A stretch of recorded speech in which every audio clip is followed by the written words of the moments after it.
Assalamu alaikum wa rahmatullahi wa barakatuh. The present perfect continuous tense uses سری نو دا ډیر زیات ضروری دی.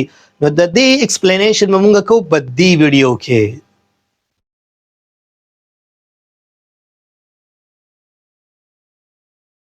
د uses explanation د لپاره مونږ لاړ شو د خپل کمپیوټر سکرین ته. الته به مونږ په ډایګرام باندې انشاءالله ایکسپلین کو او یاد ساتئ هغه نه پس به مونږ بیا ډیفرنٹ ایگزامپل سولو کو چې هغه به تاسو ته ډیره زیاته فائدہ درکړي. نو ویډیو اپ ټو اینډ وګورئ. Uses of present perfect continuous tense. The present perfect continuous tense دوه استعمالات دي او ډیر زیات ضروری دي تاسو په ځان پوهه کې. مونږ د ډایګرام مطابق ایکسپلین کوو ان شاء الله تاسو یې پوهه شئ. دا ما ټایم لاین شو کړی دی. په دې ټایم لاین کې د دې ډاټ نه والا دې پورې دا زما پاست دی او دا ډاټ چې کوم دی دا میډل کې دا زموږ پریزنٹ ټایم شو کوي او د دې نه پس چې دا کم لاین دی دا موږ ته فیوچر شو کوي. لومړنی استعمال دا دی چې یو کار شروع شو په پاست کې. تاسو د خیال دی یو کار شروع شو په پاست کې. دا وګورئ دا پاست دی بده کې یو کار سٹارټ شو. دا کېده په پاست کې راغی پریزنٹ ټایم پورې راغی. دا سي کنټینیو دا لګیا او خو دلته سټاپ شوی نه دی. دا اوس هم لګیا دی په پریزنٹ ټایم کې او امید لرو چې فیوچر کې به هم دا داسې لګیا ای یو خاص سپیسیفیک ټایم پورې. دې دپاره موږ یوز کوو present perfect continuous tense. زبردست ویم an action started in the past, it is still continue in the present, it may be continue in the future also. The example موږ سره داسې شي. دا وګورئ دا لاین موږ ورکړو د example لپاره. Like I have been teaching for 2 hours. د 2 غنټو داسې زه لګیا یم زه ټیچینګ کومه. نو زما دا ټیچینګ د 2 غنټو داسې سټارټ شوی دی نو په پاست کې سټارټ شوی اوس هم زه لګیا یم ټیچینګ کوم او میبي چې داسې نیمه غنټه یا یو غنټه وروسته هم زه فیوچر کې دا ټیچینګ کنټینیو ساتم ته یو خاص پوینټ پورې. نو دې دپاره به یوز کېږي present perfect continuous tense. د دې دویم استعمال ته وګوره یو کار شروع شو په پاست کې لګیا پاست کېده خو پریزنټ ته لا نه دی را رسېدلی. د پریزنټ نه مخکې په نیر پاست کې دا سټاپ شو دقې ځای پورې.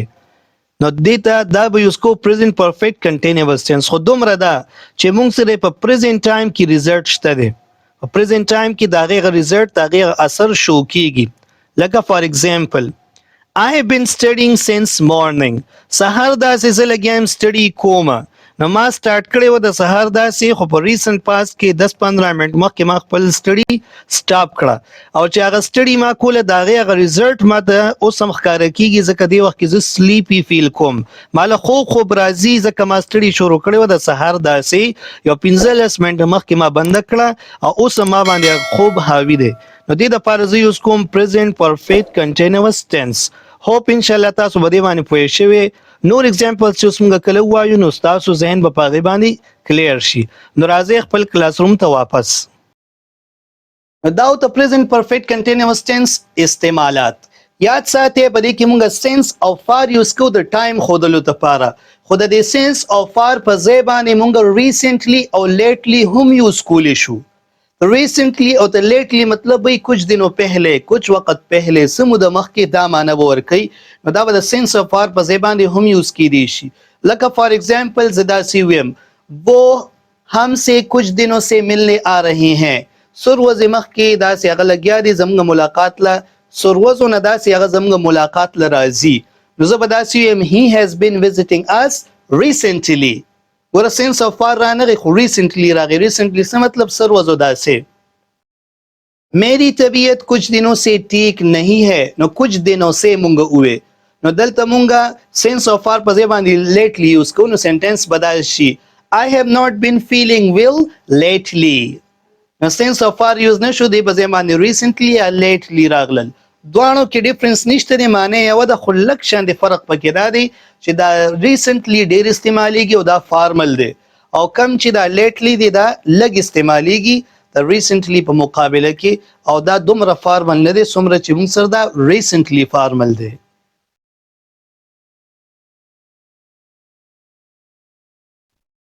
ټو ګولډن پوینټس یاد ساتئ چې موږ خو د دې ټینس په پہچان کې دا ویلو چې دې کې به رها ہے رہی ہے وغیره راځي خدا سره لازم نه ده بلکې د به د ټنس مینینګ ته وګوري هغه سچويشن ته به وګوري نو د هغې مطابق به ته دا ګس کوې چې دا کم یو ټنس دی د دې توجه بعضې ټیچر زموږ داسې وایي چې لکه دا ضروري نه چې رهاهی وغیره دا موږ ووایو خو موږ د اسانتیا دپاره تاسو دا ټیچ کوو خو لازم هم نه ده چې د دې اخر کې د رهاهی وغیره راشي میبي چې ټنس عمده وي او تی پکې راغلي لکه مثال په تور باندې تی او کمرې ته ورغلی او ستا یو پیژنګلو کس ناست دی او د سګرټ بوی دی الته اگر که تا سګرټ وغیرہ نه دی لیدلی خو سمیل در باندې ولګېده نو ته ورته داسې وایې دې ملګري ته کیا تم سګرټ پی رہے تھے ګوره تی دی ووې خو لیکن دې سنټنس ته وګوره دا سکار شوی دی چې دا سموکینګ روست مخکې نه شروع شوی او داسې کېده ریسنټ پاس کې ختم شوی په تا باندې د هغې هغه ریزلټ لګي سمیل در باندې لګي نو تاسو دا زده کړه چې دا راځي په پریزنټ پرفیکټ کنټینیوس ټنس کې نو ته ورته انګلیش کې بیا داسې ورته ووایې چې هیو یو بین سموکینګ Have you been smoking? Present perfect continuous tense به یوز شي.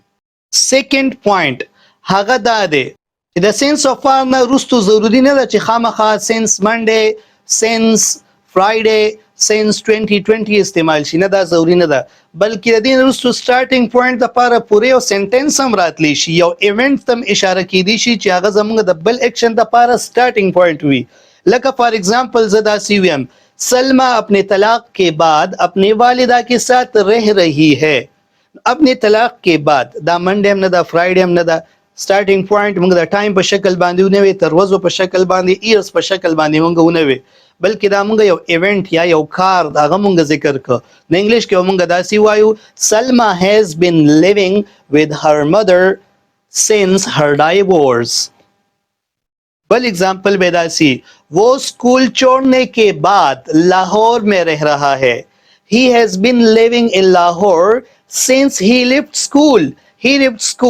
دا زموږ سټارټینګ پوینټ شو نو موږ د سنس نه وروسته څه استعمال کو he left school دا څه نه وي چې سنس 2020 یا یو بل ډیټ موږ ذکر کو نه بلکې فل سنټنس دا زموږ سټارټینګ پوینټ وو هغه چې کوم وخت کې لاهور نو سیګي دا غي د پاره نو موږ دلته دا استعمال کو یو خاص ټایم هم ذکر نه کو بلکې یو سنټنس دا به تور ټایم دلته راغی او ان شاء الله تاسو به دې باندې پوه شئ که تاسو پوه شئ نو دا لایک کړئ دا ویډیو او خپل کمنټس قیمتي کمنټس مونږ ته ولیکئ او دا ویډیوز نور مرګرو سره شیر کړئ د دې لپاره چې دا نالج فریلی په اسانه طریقه سره ټول مرګرو ته ورسوي